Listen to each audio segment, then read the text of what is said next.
we start? Yeah? Okay, Mirte.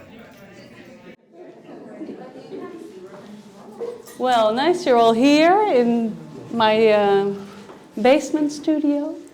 I think also really nice to see Anouk's presentation and the space there and the projects she's working on.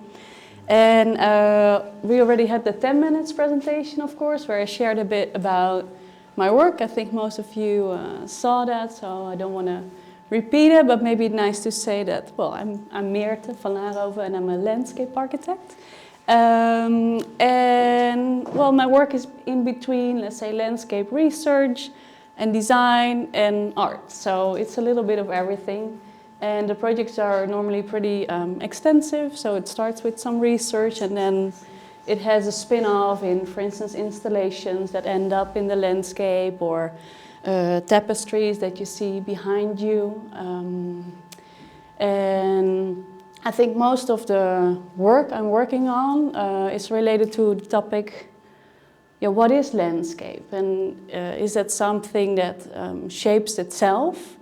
Or what is our relation to it as human beings? Because I feel, well, grown up in the Netherlands, there is also something missing in the relationship with our landscape.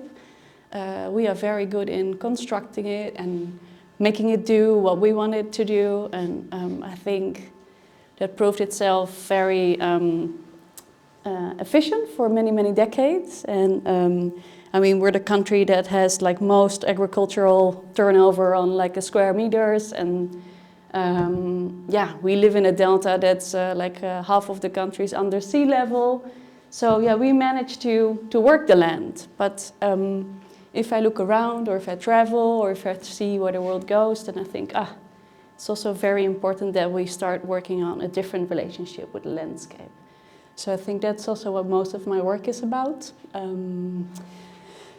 There in the corner is like a little cabinet, which you can have a look later in detail, but I think this is also a little bit like how I do my research. So for instance, this is a project that ended up in a booklet out of 6 paragraphs, let's say. And there I, for instance, studied, let me do this one. Maybe you can hold the book.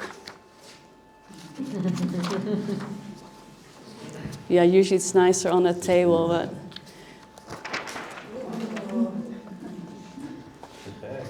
So for instance, I think this I already showed in the presentation, right? Yeah. So this is a study into the river landscape of the Netherlands. And this is like how the water used to flow freely over, well, many decades. And then this is what we turned it into, like in between the dikes. So it's like, you can see that it cannot use its natural force because we really have it directed. And then this is more of a study into how is the river acting differently all the way where it enters the Netherlands, where it's more flowy, and this is where there's more like bends and sand and sedimentation, and this is more where there's also influence from the sea, so more tidal landscapes. And I will not go in depth, but there we also look into what do we say about nature network. Because what if we see the river as a natural landscape? So in the Netherlands, it's really nice that, well, we also monitor everything. So then they come up with what is missing and what kind of nature do we need? Or what if it would be one continuous nature network, that this is what there is already, but there's a part missing. But also in terms of water safety, so all the red stripes needs to be reinforced. So there's also lots of work to be done, etc. Thank you so much. And then working on those bigger projects, like sometimes they can also end up in really small interventions. So in this project, I started with the entire river landscape, chose 3 spots and was thinking, well, if you don't want to do it as an engineer, how can you do it? So that was something I was intrigued in. And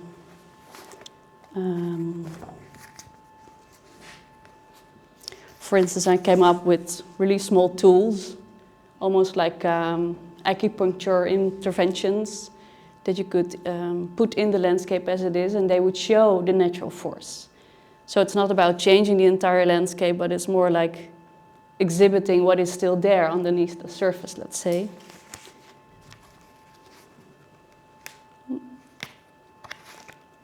And then also, yeah, what kind of landscape do you create? So there's also visualizations usually in the work I do.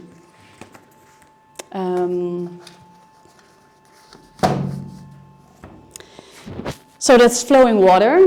Next to flowing water, I was working on like drifting sand, where you see like a scale model downstairs. So how could you influence, for instance, we have a lot of dune landscapes and the sand is always moving and we try to, I don't know, enforce it in certain ways, but what if you let it flow freely and also place sculptures within that landscape and study what direction the wind comes from? So those are sculptures that are meant to be covered by the sand over time. I think I showed this one in the presentation already, 3 big ceramic sculptures. It's also material that comes from the landscape, and how does it relate to sedimentation processes? So they will kind of go underneath the sand over time, and the top will stay open where there's holes also for animals to house in, or I don't know, stuff to accumulate. So that's also an experiment. Well, I made the sculpture, but when you place it in the landscape, that's for me when the real work starts, to see what the interaction is, you know. So that's also about this different relationship, like what do we do and then what happens on the long term, because as a landscape architect you're trained to design something that you would construct and then it's done, and then there's maintenance to keep it in the way you want. But I'm more interested in, what is this interaction, you know, because I think nature is more about life cycles, which is also about another project I did about dead wood. There's like a little model in the basement there. And there I also try to see, like, can I sometimes make those projects more playful instead of serious? So this is like a bench that is a bit colorful, almost like, it's called Cake for Biodiversity. So it's not only for the human being, but at the same time it's something that's appealing to the eye, and that will, I don't know, make you maybe think differently about the process of wood that is decaying, which is a very important part of a landscape process of forests. Just take a breath. And sometimes those words derive from questions. So this was a rooftop garden design I did with a bigger landscape architectural firm.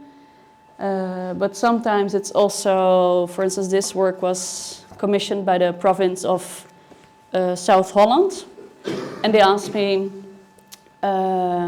we need new forests because we need to capture CO2, because that's like a European law that we capture CO2. And we need 1,000 hectares, and where can it come in our province where there's lots of issues at stake?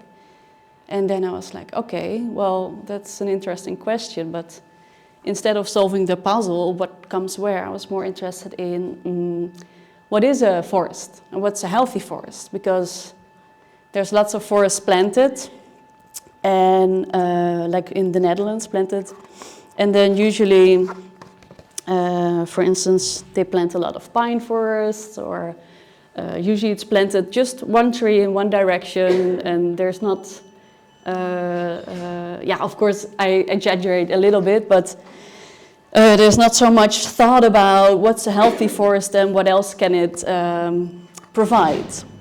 So I think it's also, there's lots of research in also underground forest ecosystems, like how do fungi communicate, etc. So the question I asked them back was, what type of soil do you have in your province, and how can we see there's already many forests that are there, like spots that are very valuable, let's say, in terms of ecological sense, and could you make a design, or could you invite seedlings to let the forest move? Like a tree cannot move, But a forest can travel if you make space for it.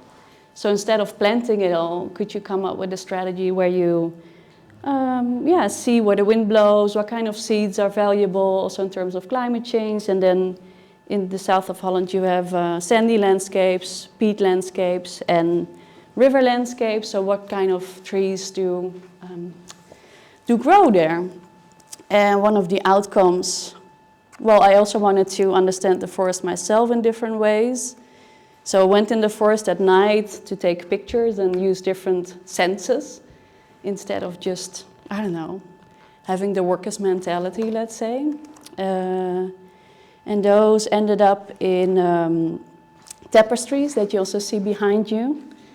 So images. And so the right one is about, let's say, peat landscape, where there's lots of water and different tree types. And down there you see more space for seedlings to also multiply themselves on, let's say, floating constructions, and so the forest could grow. And the other one is about the dune landscape, where you see like a green meadow in the back. So it's a landscape of chambers almost, like meadow chambers and forest in the middle. And I thought that's a very nice concept to, I don't know, combine it with pathways where you could like move through the forest and end up in the dunes. And well, they're pretty dark carpets, and for me, also the experience of being in the dark was something I like. I will turn off the light, because they're also designed for different, wait. So then for me, if you have to come, let's say, keep it close to your eyes, the flashlight, so you can come to me and have a try. But then like a new image open up. So I don't know if you can see it, if you hold it next to your eyes. Yeah. So this is not, let's say, the tapestries are done, but this is also something that travels.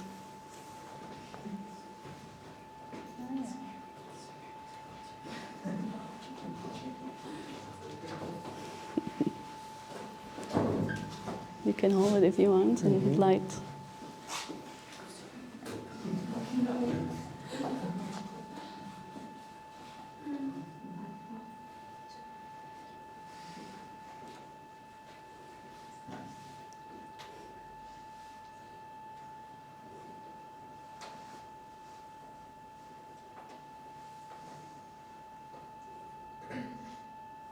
The radiator is a bit Yeah. Well, if you want to come relax in my studio, we can like extend this experiment.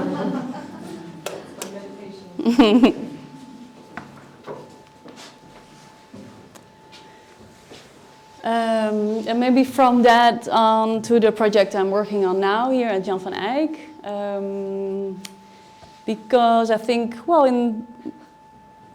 I chose those projects specifically because in all of them there's some kind of fundament for the research I'm like working on now. So it's related to soil and to forests, because also with the forest, like how is the soil influencing what's growing? And I think here I'm trying to listen more closely to the soil. Like the soil is also a landscape on itself, and it has also certain processes that are happening in the soil. So there's moisture flowing in there, you have oxygen, for instance, you have humus, like the life itself. So I'm thinking of ways like how can I know more about it, and I think, or get to know more about it. And I think one way is like to do my landscape research, which I'm doing. For instance, in the back there you see a soil map of Limburg. And maybe interesting to tell, maybe we can like switch spots for a second, thank you. I think what's really interesting, like this is Maastricht, where we are.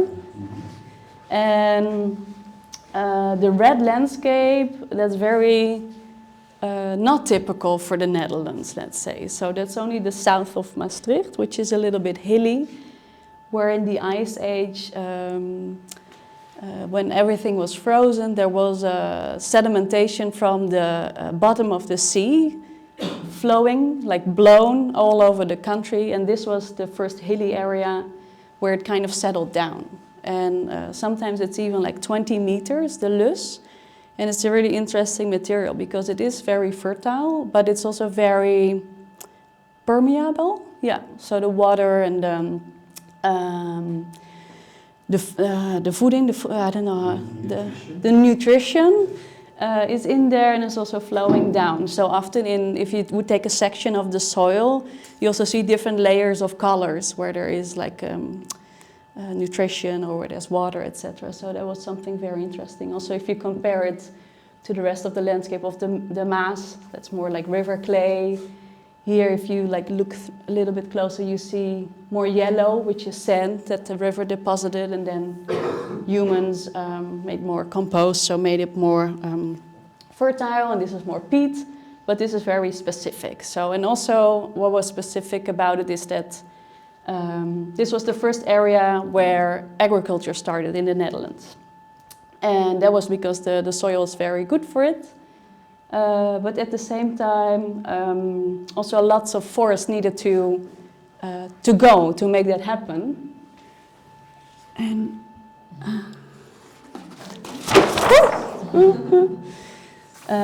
that's also something I'm interested in, like where are the forests? And this map is also related to it. So in Limburg, you could actually see that they used a lot of the area to cut clear to make agriculture. But there's spaces that they couldn't use, which are often the steep slopes, because there was too much erosion. So there they just left the forests. And what I like about it is that they also left the soil. So if I'm interested in looking into the soil, I'm not so interested in the agricultural soil, which is a lot of, there's a lot of research about that, like how to make that healthy and wealthy.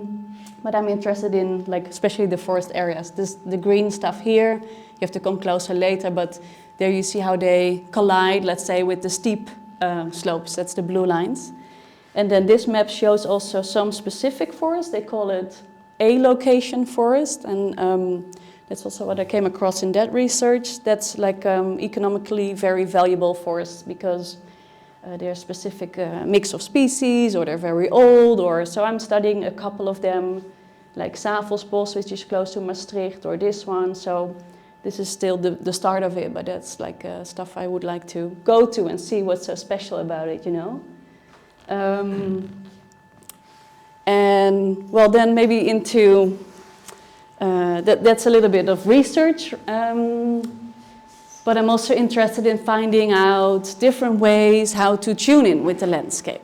And that's also what ceramics is about. Or here you see already a little drawing. Here you see a section of that Savelsbos, like really steep forest. What's also interesting is that the fertile sedimentation, because of the water flowing down, is ending up at the bottom. So there's a big difference in what's happening here in growth and there. Also because of the water levels, because the groundwater is very low here. So on I think a piece of forest of 100 meters, there's like already 3 different forests. That's why it's on that map, for instance. So for me, like a super interesting landscape to, I don't know, start listening to the forest and to the soil. And for that, I thought it's also nice to work with material from the soil. So the ceramics is something for me, well, I like to work with, but also relationship to the landscape. So often I work with landscape materials. And now I'm thinking to make these volumes that are almost like the opposite of a pot, you know. In a pot you put a plant, but this pot I want to put in the soil and then see what's happening. Because the moisture and there's also fumes when the trees interact with the roots, for instance, or there are sounds. So is that something that you then could come closer to or listen to or yeah, make sound with? So these are just scale models. And I think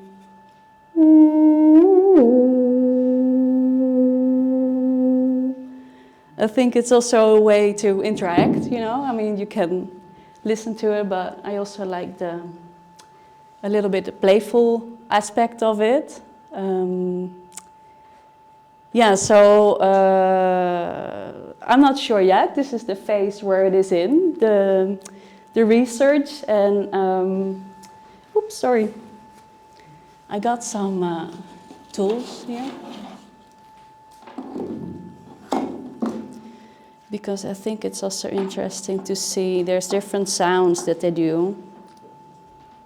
Just unwire it a bit, 1 second.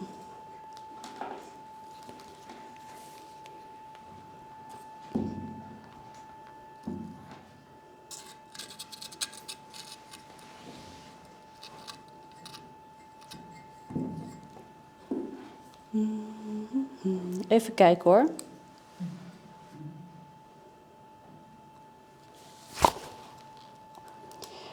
Ik moet hem even aanzetten, Imea. Hoe gaat hij aan?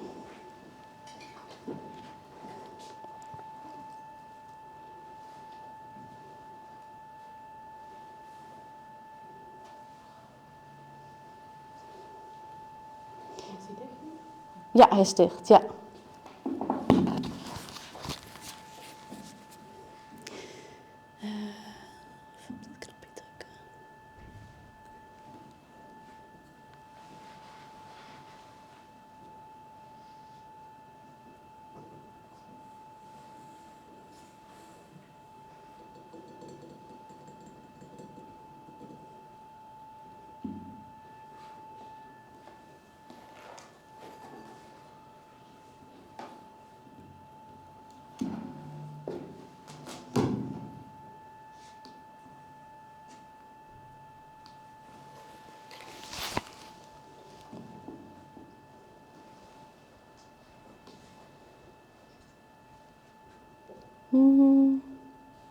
I'm not sure. I recorded something, but it should work.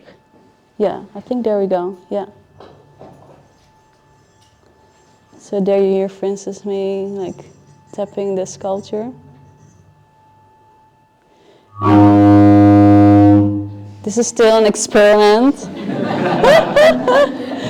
But I think also I have to. Why don't you amplify directly? Yeah, we tried that this afternoon. But then you get feedback. But then you get feedback. So that's, let's say, an ongoing research. But I think also.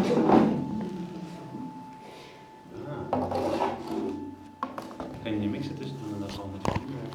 Het is omdat het een soort van... Omdat het een trechter is. We need a furry, which is also Dat moet lukken. the cat. Ja. We can do that.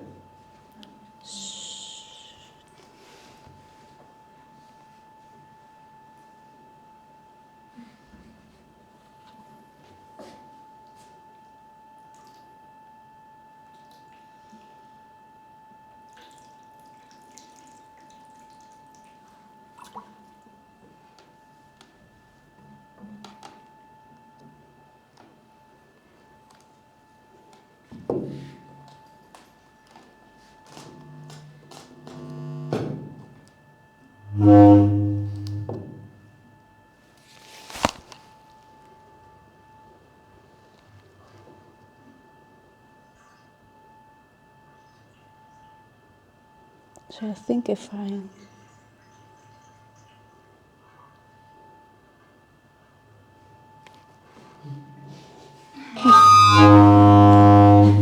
sorry.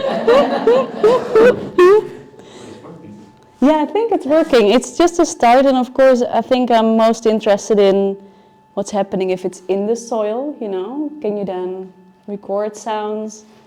Or what other processes that are there? And the ceramic I fired on a low temperature, so then there's also space for moisture to go in and out, so there is some interaction with the soil.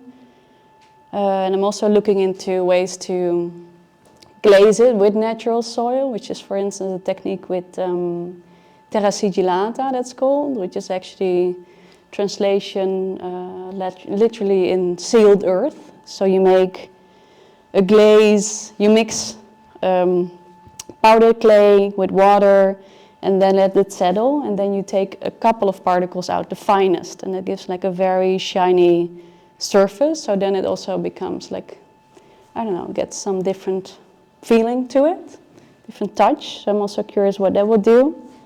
And well, these are small ones, but I'm also building some bigger ones because I think it would be nice if the volume is kind of related more to the human body.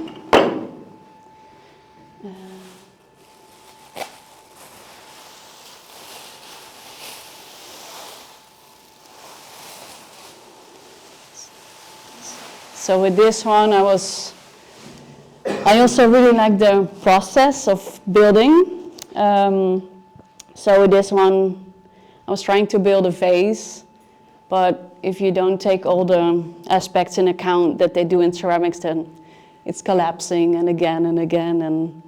But I was kind of like playing a bit with the process of like, I don't know, let the soil also flow in a certain way. And you cannot see right now. I'm also interested in just letting a camera go down because the inside really looks like roots of a tree. I don't know, starting to hold stuff. Or there's also volume, or also at the outside there starts to be, yeah, I can imagine cavities, or I don't know, different stuff will interact with it in a certain way again. And then I imagine it to be dug in until here, for instance. So you do see something sticking out. Yeah, almost like, I don't know, something plant-like features. And that's also something I want to test a bit with, like what happens and what do you find in that process? Because, yeah, it is about listening and you never know what the answer is. So I also want to like try and see what comes out of that. And I think this one is also nice. This one I can do directly, I think. I'm not sure if it is different because it's unfired.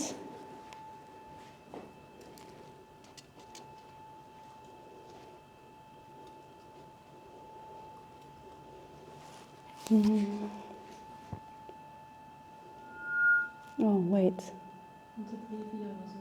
Wat zeg je, 3, 4?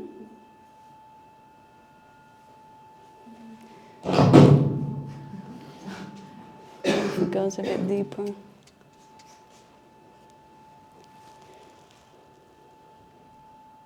Yeah. But this is also if we start tapping on it.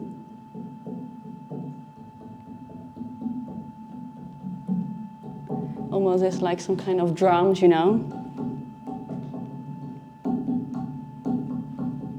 So I can also imagine there's some kind of interaction with, I don't know, the human being that's somewhere here on the soil kneeling down, or and what's happening underneath, which you can imagine but don't know much about. Maybe you can hear the size of the volume or think about it, or those are all things that, well, I'm still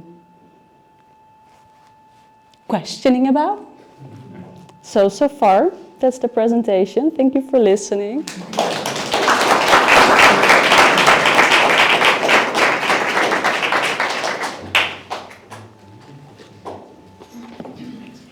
Yeah.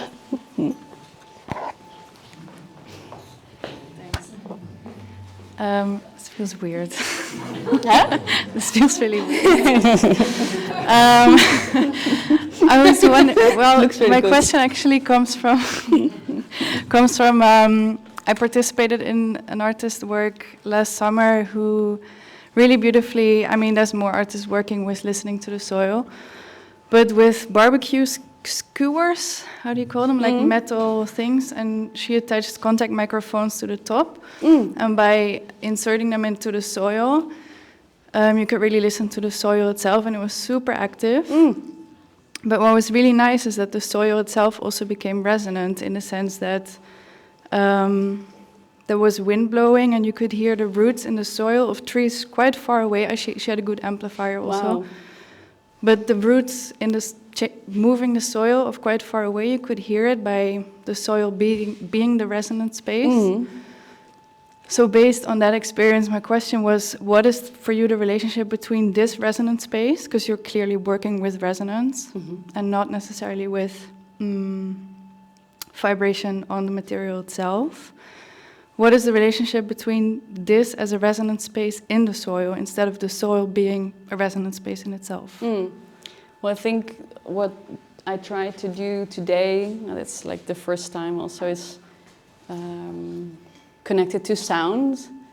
But I think there's more for me that I'm curious about than only the sound or only the resonance.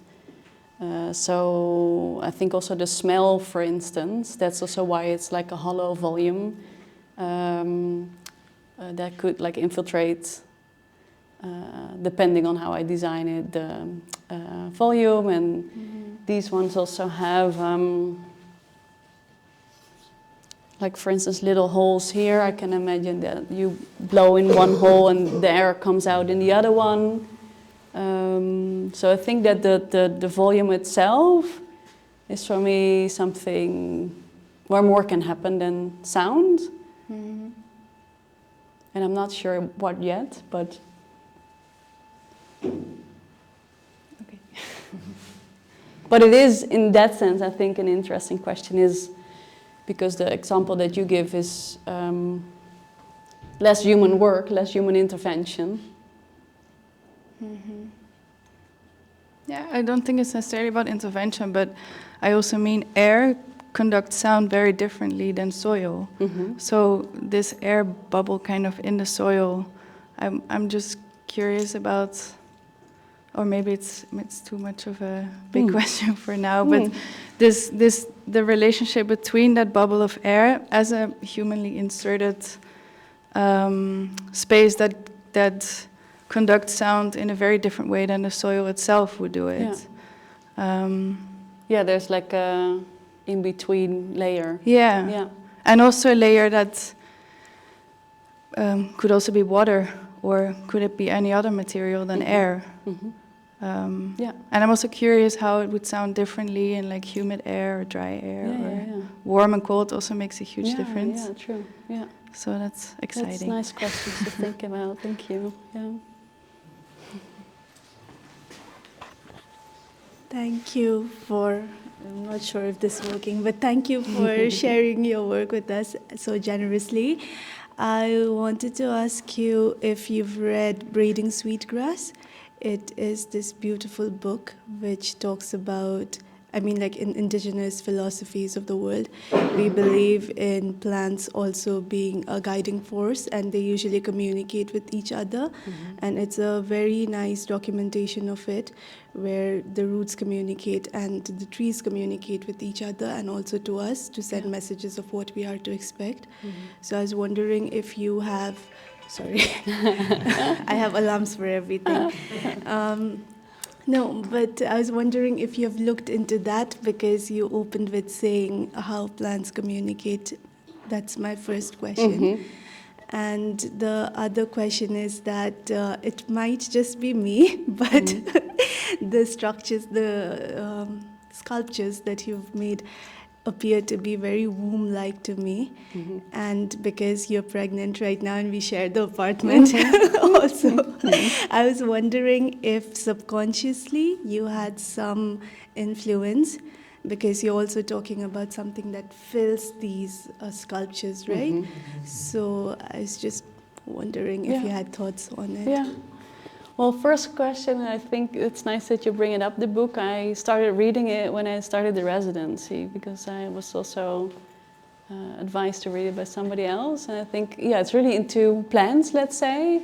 But it's a really interesting book also, how she's talking about the relationship that her people had with the forest or the plants. And that's especially something I'm interested in, because that's what we are missing in the Netherlands. Or I talk about in general, right? It's not really in our culture. So I think that's a really nice story to read on the site for sure.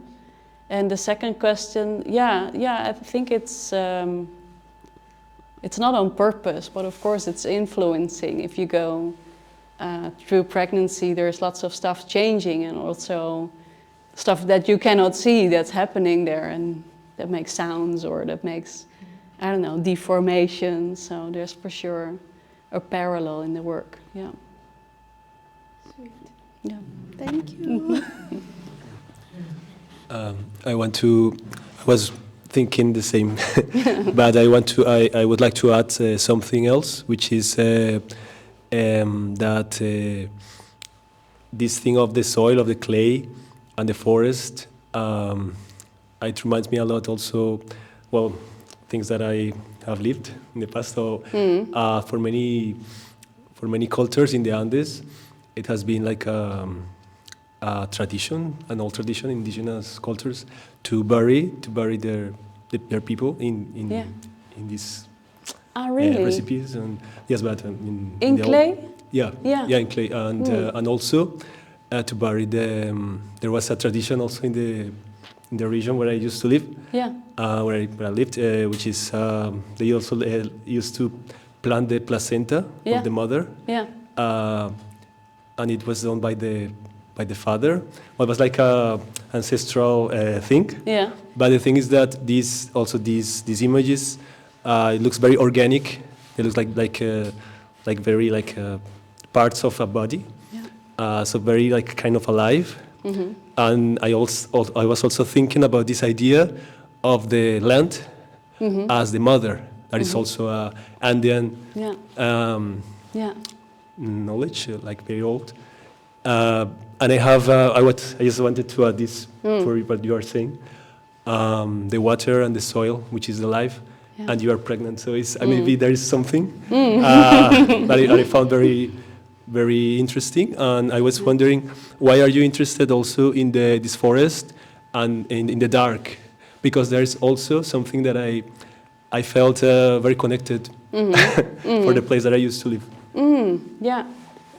Yeah, I'm not sure why I'm interested in the forest and in the dark, but I think the places that you cannot see also force you to pause and take a moment to think or listen to it in a different way. And I think to use all kinds of stances instead of just your eyes is something very interesting if you try to understand the place or landscape.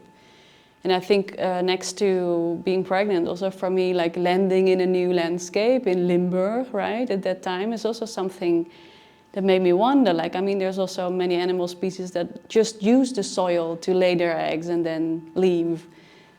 So what connection do you have with the soil? How do you decide what is a good spot for your offspring or for yourself?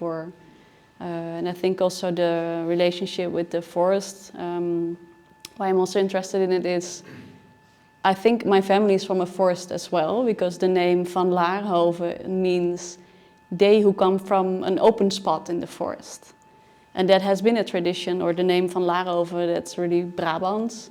So, and there's also lots of forests I feel really connected to. So for me also this is like something lost in the connection to the landscape, something I can feel, but I cannot research it or describe it, and this is like a try, let's say. So the forest is also something that really draws me naturally in a certain way, and I don't know why, but yeah.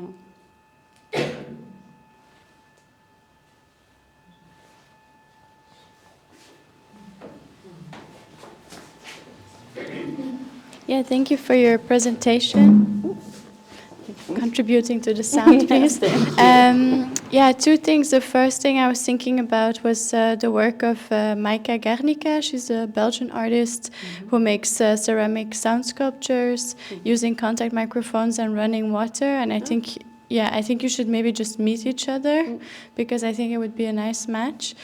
And the second thing I was thinking about is that I love what you said about like the parts that cannot be seen, because that's also what makes these sculptures, if I call them that, like also so fascinating, that actually the part that looks absolutely wild is the part that you cannot see.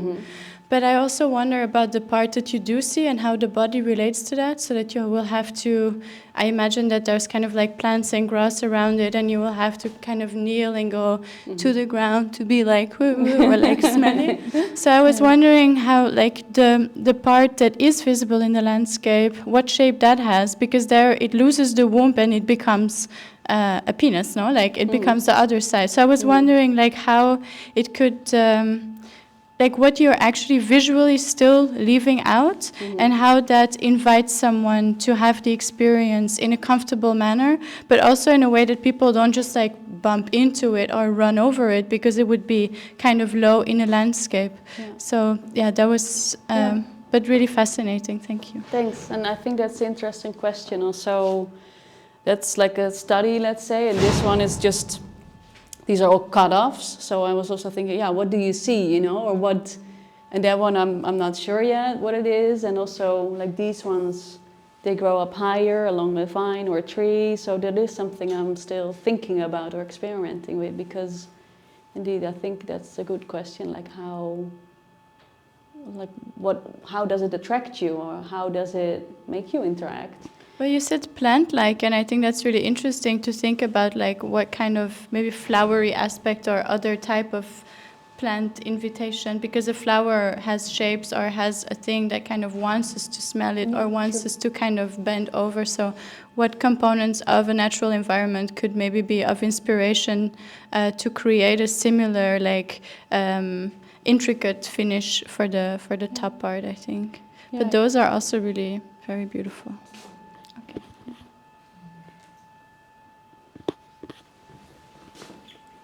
Thank you very much, Anouk and Mirte, and also to everyone. I enjoyed this. It's nice, no? And I think there are many ways to making it work in terms of presentation. There are many different ways of making it work, but it actually only works when it's critically constructive conversation afterwards. And I've experienced many Wednesday presentations, and I like them, but there was something about this that, from both sides, that made it work. So I think it's a great start, and thank you for everyone for the generosity, and I hope we can keep that level up, not in terms of like quality or expectations, but in terms of critical exchange and constructive critical exchange. So good. Thank you.